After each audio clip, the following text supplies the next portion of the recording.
Welcome back to Chow Time Pods. Your host, Red. I got a video today from Emily King. See what she has to say. Hey guys, welcome back to my YouTube channel. Today is going to be a fun one because we are talking about red flags that women are openly displaying, but they don't realize that they are total red flags to men.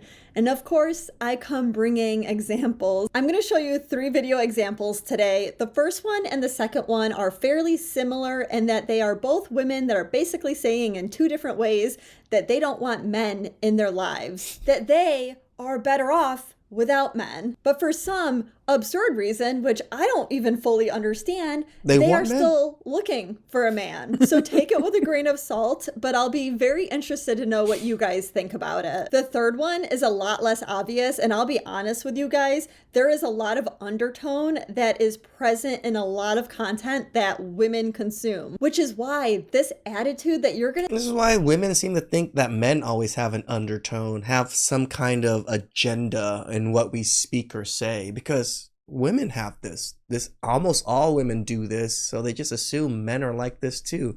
No, men are straightforward. We don't really have the same type of communications. What you're gonna see in the third video is very much normalized. Like, women do not realize that they are presenting a huge red flag when men see content like this or see this type of attitude. Women just they don't get it. Before we jump in, guys, remember to like this video and subscribe if you haven't yet to catch my videos every Friday. Without further ado, because we are fresh into 2026, here's the first video. You're telling me I'm supposed to let a man come live in this bedroom?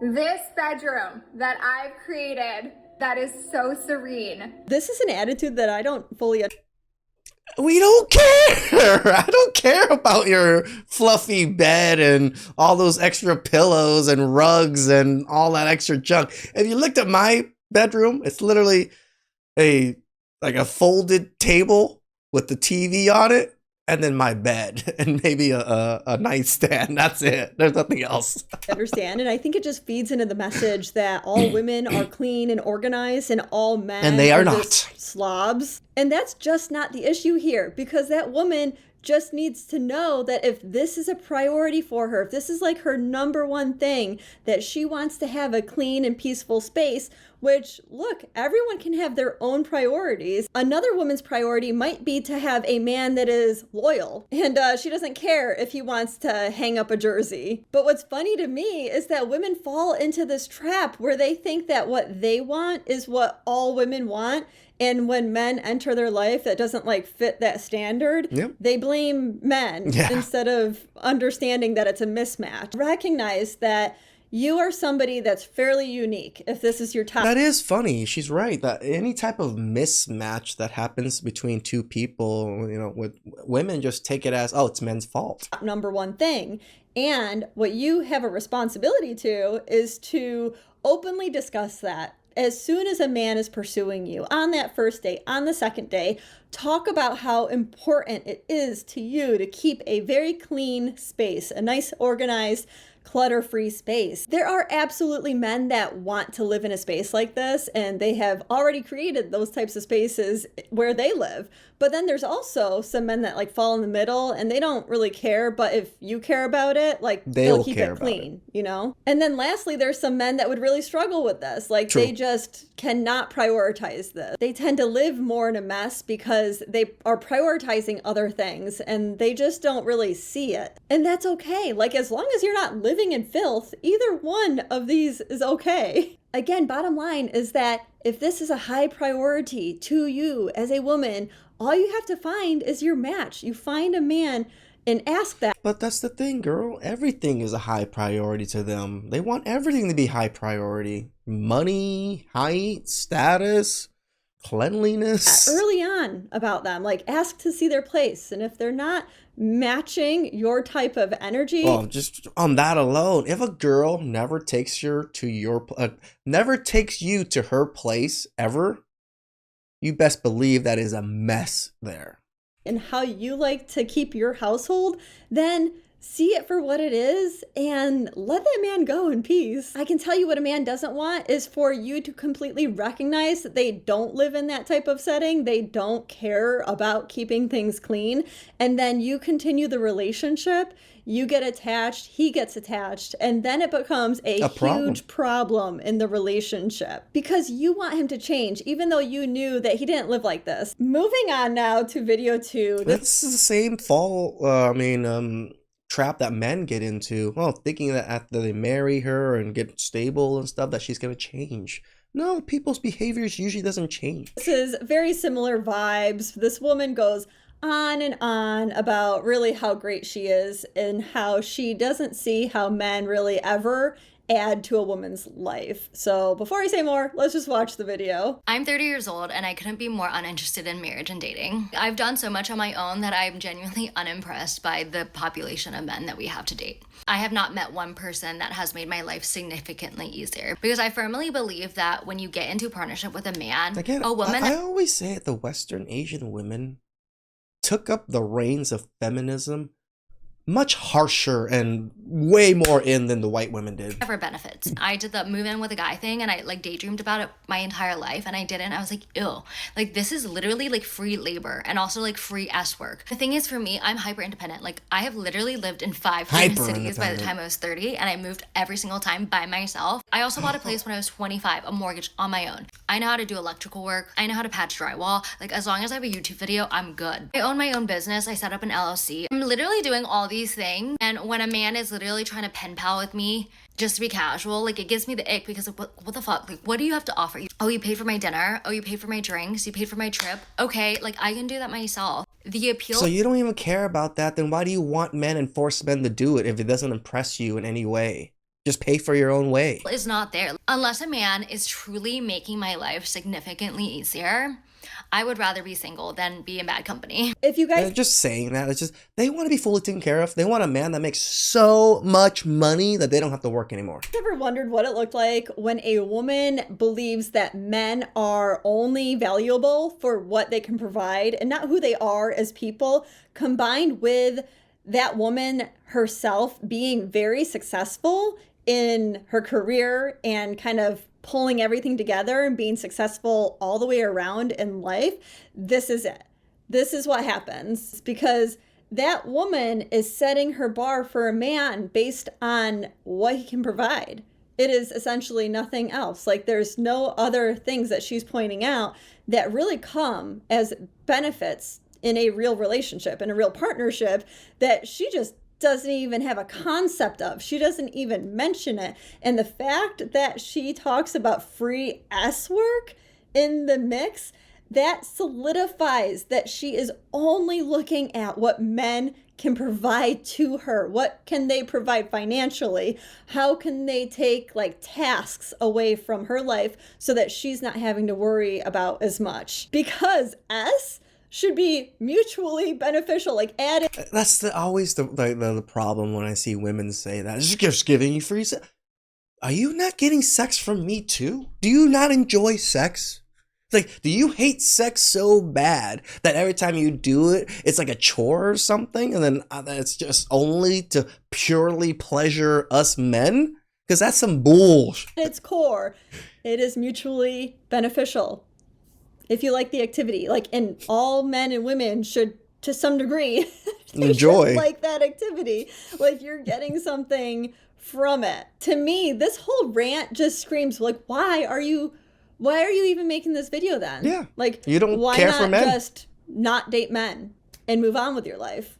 Like, why is this your content? Why are you yelling at men and trying to shame men for not being impressive anymore based on your standards? I think the bottom line is that it's harmful to other women to receive this message. Tons of women, like this went semi-viral over on another social media platform, and so many women are consuming this type of content, which is honestly rotting women's brains because they are setting their standards for a man entering their life now based on what this woman thinks.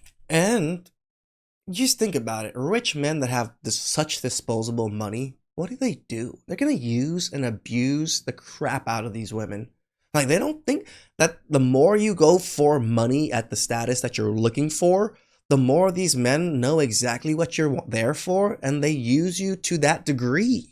Which again is that the only benefits that a man brings to your life is what he can provide to you financially and as far as like taking away tasks. Moving on to video 3. Like I said, this one's a bit less obvious. This might be a hot take or offend some people, and I'm really sorry. But I can't stand when I see a man in the passenger seat. What are you doing? What are you, Miss Daisy? Get in the driver's seat. That's like a woman's spot. That's embarrassing. Why is she driving you around? What I think is, oh, he must be. Can women not enjoy driving too? And could it not be her car, so she wants to drive her own car? Sick. He must be really sick. Maybe he lost. It's like just the automatic think that this man is some kind of pansy because a woman's driving. His right foot. Maybe he's on the way to the hospital. Maybe something terrible happened in his life and he can't emotionally take it, and she has to drive him. Fine. Any other reason? What are you doing? Do you let her pump your gas too? You don't let. You know, I make funny faces. I admit it. But when she makes the faces, I get angry. Her pump the gas, do you? Oh no. No. Oh no. There's actually a lot of women that like to drive, and there's different reasons. A lot My ex-wife was one. of times women just like want that control. They like driving. Sometimes it's because of car sickness. My husband drives way more than me, but if we're expecting wine. Yeah, I'm the one that doesn't like to be a passenger because of car sickness. I usually have to be the driver. But that makes sense because I just drive everywhere. But I'm not gonna have my buddy, not sit in the front or my girl not sit in the front because of whatever reason people think. Who cares? If anybody's gonna be in the front, it'll be my mom. But obviously she's not here anymore, so I guess it has to be a girl.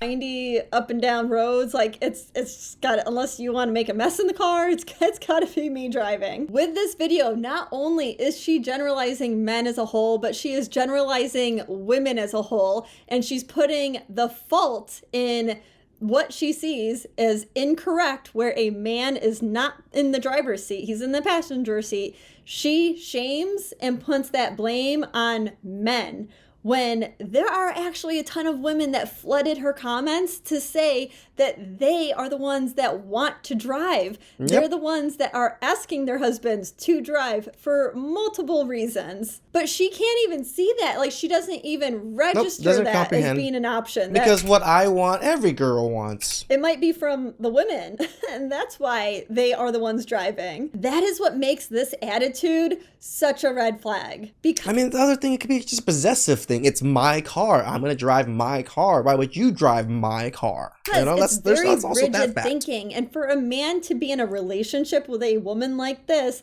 is how her thinking is going to be. She is going to think that there's things that you can do and that you can't do as a man. And one of those things that you cannot do is ride in that passenger seat, or else you're less of a man. And what is revealed, if you really look deeper into it, is that underlying tone that a man is only valued for what he can do. So that man, right, needs to always drive. Like, that's something that he is doing, and he's going to be valued for that. And if he does anything less than that, he's devalued. What do you think is going to happen if you were married to this woman and something happened to, for whatever reason, you ended up not being able to drive anymore? Like, I'm just going to have to call an ambulance at that point, an Uber. What do you think this woman is going to think about you? Is she going to be understanding, loving, or is she going to resent the fact that you are not following through on what you and you alone are supposed to be bringing to the table? I don't know, guys. Tell me in the comments, what do you think on this one?